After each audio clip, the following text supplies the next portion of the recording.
Hello everyone, this is Masami. This is another video in my series about anxiety.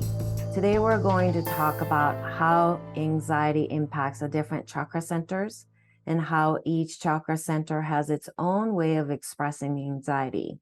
And today we are going to go over the third and the fourth chakras. And Chris and I have invited Chris to be in this video as well, but I have already covered the first and the second chakras, so please check the video below. We will link the video underneath this. And remember that the anxiety is felt and experienced throughout your entire being. So it isn't just about physical body, and certainly your physical body and your flesh and in your organs and in your whole system, but also your emotional body, your mental body, your energetic body, and so on and so forth. So this video, I wanted to kind of go over some of the sensations that you may feel that are being expressed through different centers of your chakras. So these may not be just signs and symptoms, but also sensations. And I think this is worth repeating is that the anxiety dims the light in you. Anxiety will dim and dial down the light in you. And these signs or the sensations that Chris and I are going to go over today are really our deepest nature of who we are calling us back so that we can reconnect with who we are, so that you can reconnect and find your way home to your true expression. So remember not to take a look at or listen to these signs and symptoms and sensations and say, oh no, what am I going to do? But it's more like, okay, these are the things that's leading me back. These are calling me back to who I am. All right, so let's get started with the third chakra.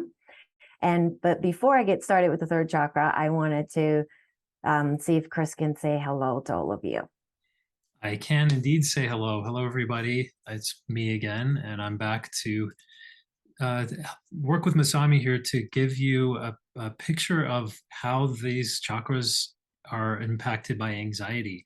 And like Masami mentioned in the very first video in the series, and it bears repeating, is this huge hike in anxiety levels we've seen globally, 25% increase worldwide in the last 2 years.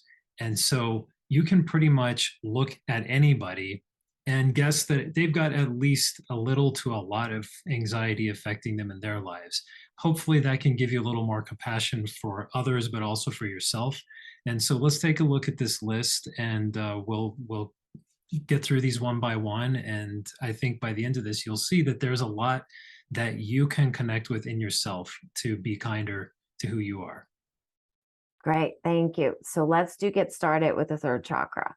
So what are some of the sensations? And you can see them as feelings, sensations, maybe, like I said, could be symptoms, okay? But do not diagnose yourself based on these or anything like that, right? And we're not diagnosing anyone. Just a little disclaimer. It's very important that you know that we're not medical doctors. These are some of the things that we have learned over the years of working with literally thousands of clients. So the third chakra, right at the center of your solar plexus, is very important in terms of your inner light.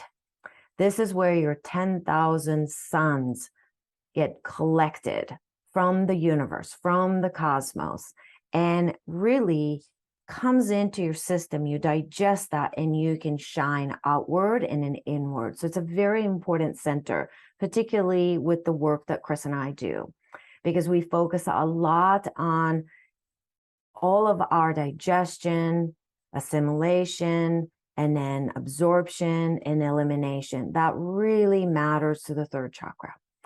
And let's go through some of the sensations that we've seen with connected to the high levels of anxieties, or even, just the beginning stage of anxiety that you might be experiencing.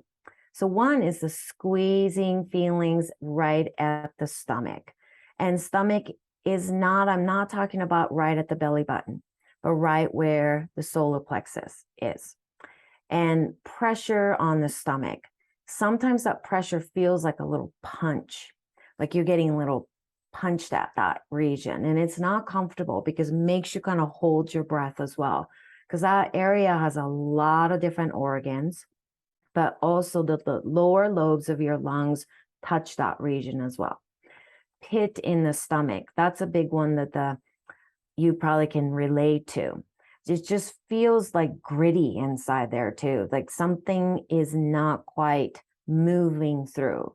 And it isn't just about food, but it's the feelings, maybe anger and agitations that you've swallowed that just cannot seem to move past that region. We've all used the words like butterflies in the stomach, right? You definitely will feel that in your third chakra area. And churning, because anxiety is not always negative, right? It can be the butterflies of right before you get on the stage to present or right before you go on the first date. So that could be butterflies, but the churning of the feelings in the gut, the sensations that you get when you're feeling bloated and gassy and distension. Acid reflux can be the third chakra sensations expressing itself through anxiety as well. And acid reflux is not just about the stomach acids, but it can be from bile backing up. That's that it's getting released out of gallbladder as well. And regurgitation of the food. So it's kind of like food coming back up along with that acidity feelings. And also, this might surprise you because you might think, well, up to this point was all, in the stomach region. So you can kind of relate to that. But the third chakra has a really deep connection with your vision. So it could be the literal vision issues, like blurred vision, weakening of the eyesight, particularly nighttime. So you might be having a hard time focusing or seeing the roads if you're driving at night, especially after like snow or after the rain and the roads are really like glaring back at you. That can be a little bit hard at night. That can be the third chakra issues as well. But I would say on the level that it goes beyond the physical will be you feel like you can't focus on your vision or you cannot focus on your imaginations and you're having hard time envisioning a different future for yourself, but for the world. And you're having really, just a challenging time connecting with the sense of something more than this kind of future oriented, beautiful vision. Then, something that you may want to pay attention to and say, okay, I need to place my hands on my third chakra and bring some love and care back to that area. Other things that I have seen with the third chakra and anxiety is food sensitivities.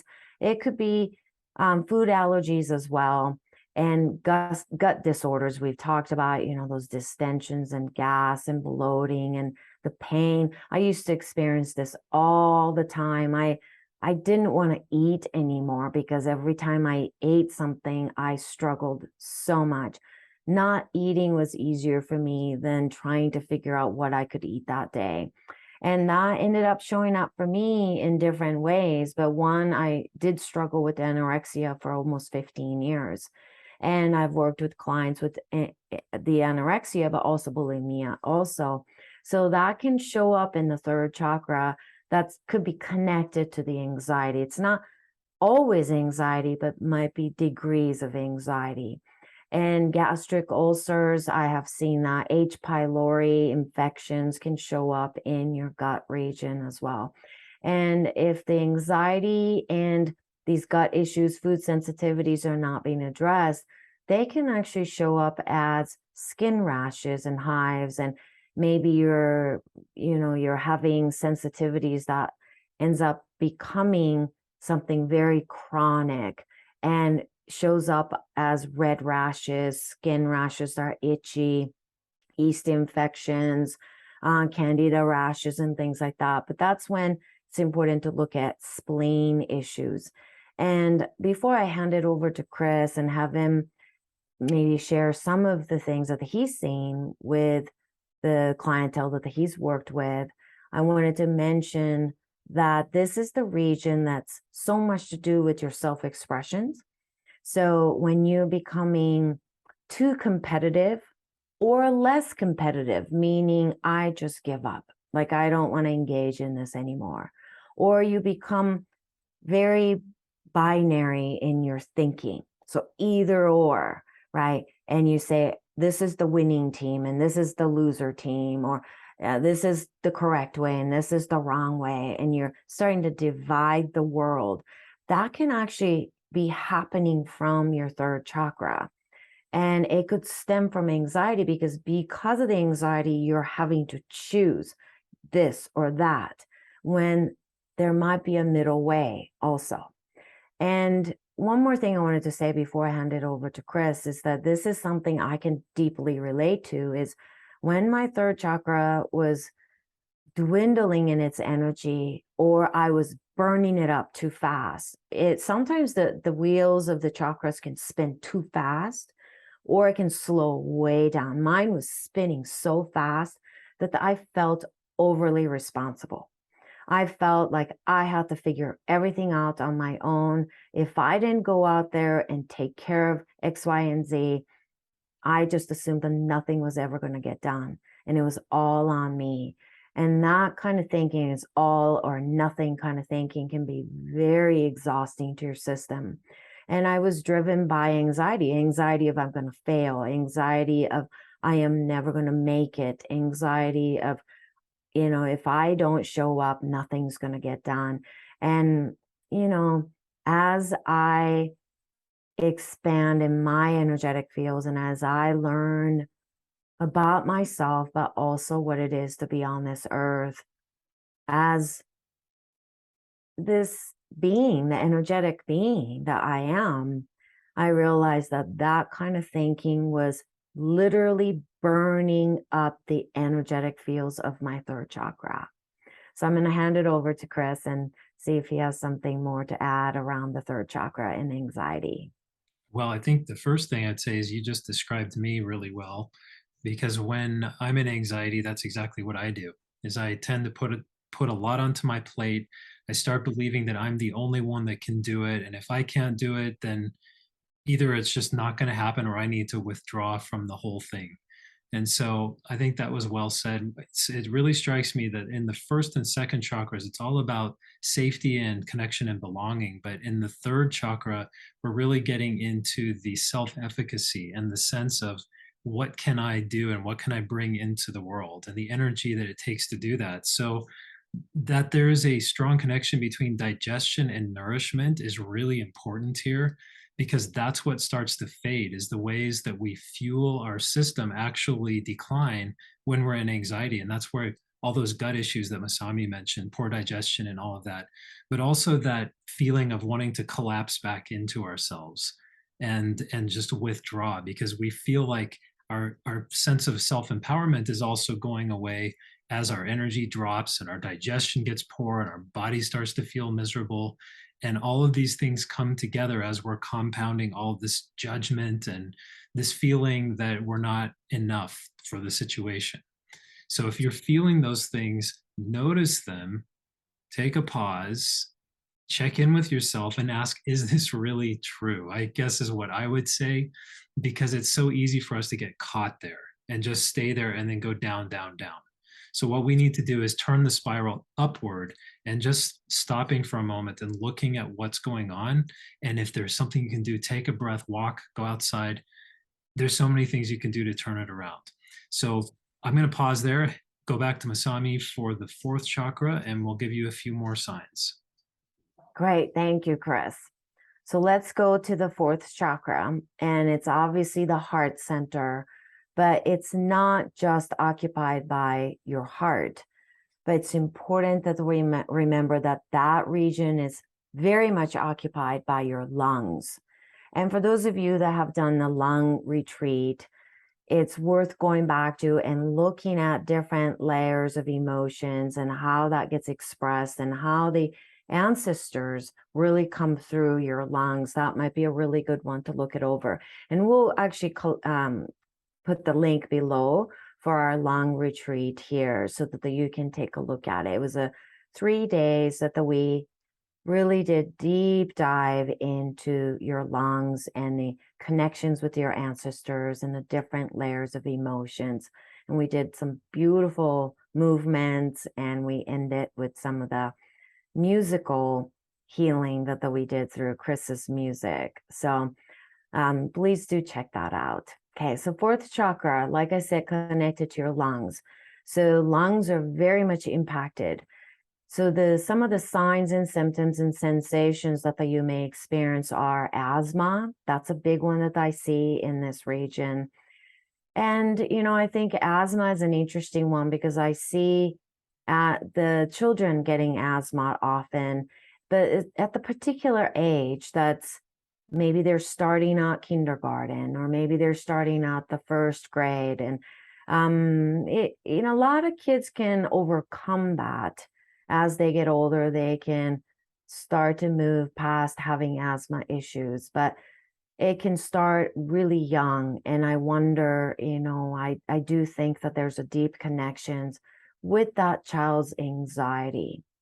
And other things are coughing. So it can be phlegmy cough, but it could be a very dry cough that almost feels like something almost cutting into your lungs kind of feeling because it's so dry. Allergies, I spoke about the food allergies, but I'm talking about more of an airborne based allergies here, where the allergies are showing up as your something with the breathing, something with your bronchial issues, or maybe something to do with the inflamed lungs.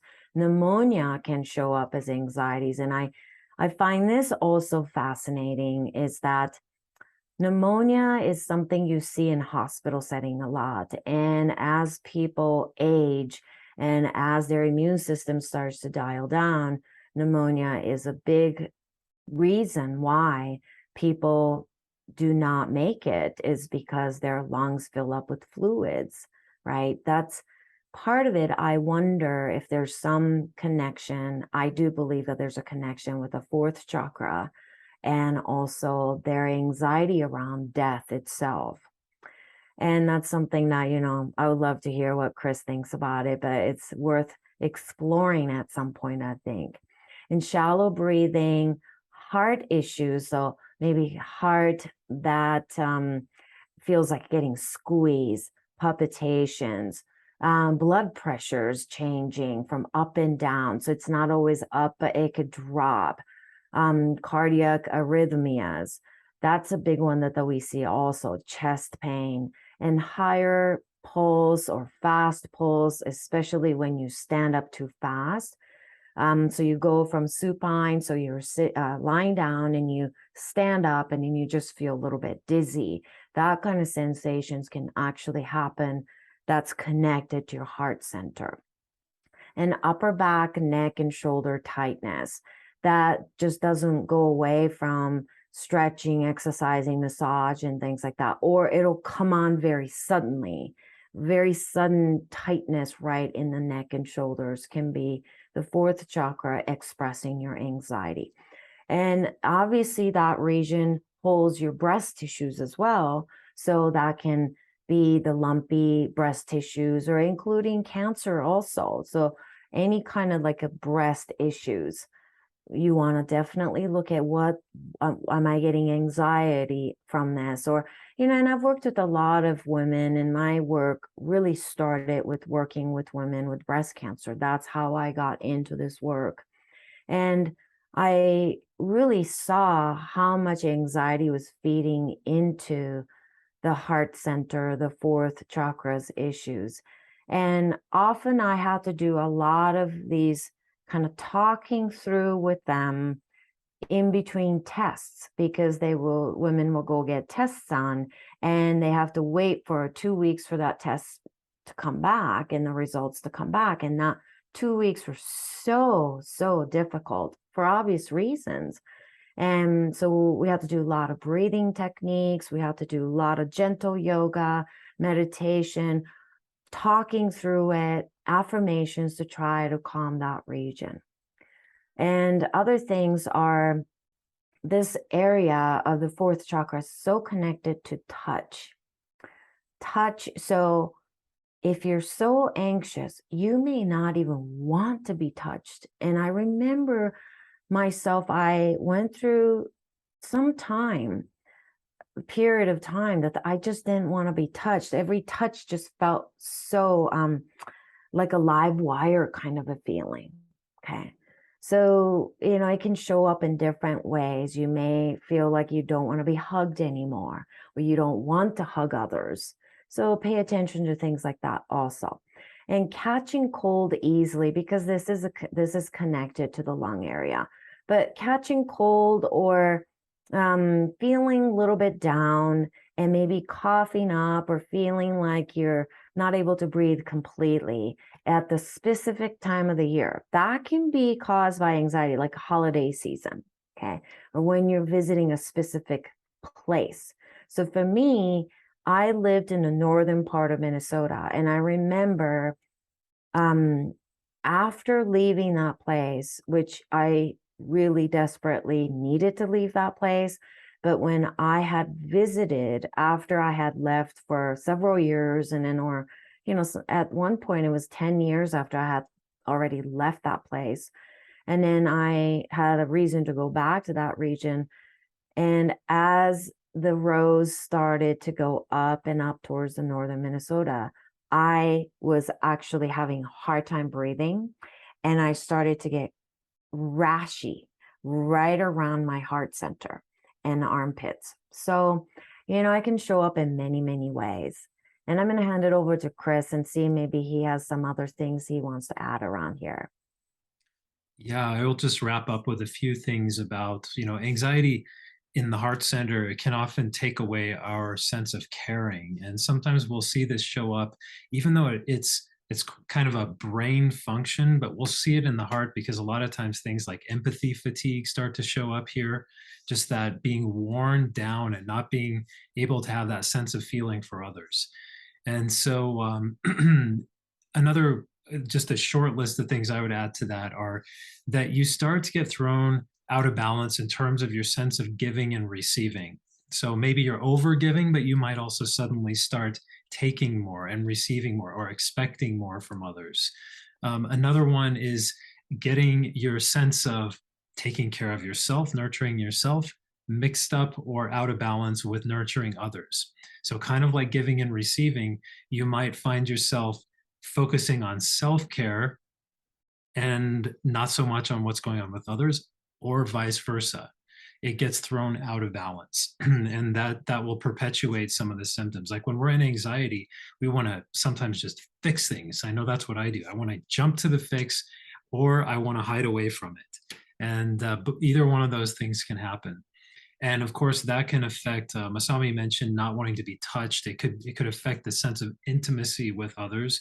It could be physically. It could be in conversation. It could be in just having any kind of close contact. And so it can make it very hard to be with others. Oddly enough, it can also make it very hard to be alone and with yourself.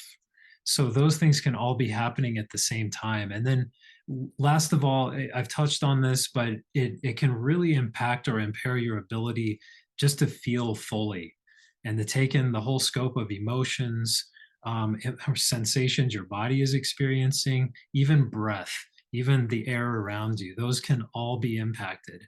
And then finally, on the outward part, again, the heart center is where we start to make those big connections out to the world, where we throw our arms out and express ourselves that way.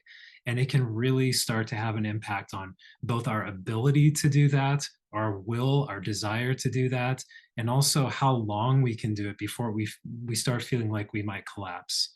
Okay, so these are all things that I would say to pay attention to. And again, like Masami keeps saying, come back home, find a way to settle. She is nothing but tools. And if you watch the videos that we've put up previously on just about any topic, you will see some discussion about how to do that. So Masami, I'll hand it back to you to close. Thank you, Chris. So I think that's good for the third and fourth chakras, and I encourage you to watch the first and second chakras with the anxiety sensations that we covered, and please check out our lung retreat that we did, 3 days of beautiful explorations into your beautiful lungs that hold so many emotions. And if you've been doing a lot of trauma work and also ancestral healing, I highly recommend that you check out the 3 days of that lung retreat. So till next time, thank you for being with us, and thank you for subscribing to our YouTube channel, and please give us thumbs up if you are resonating with what we're doing here. Thank you. Namaste.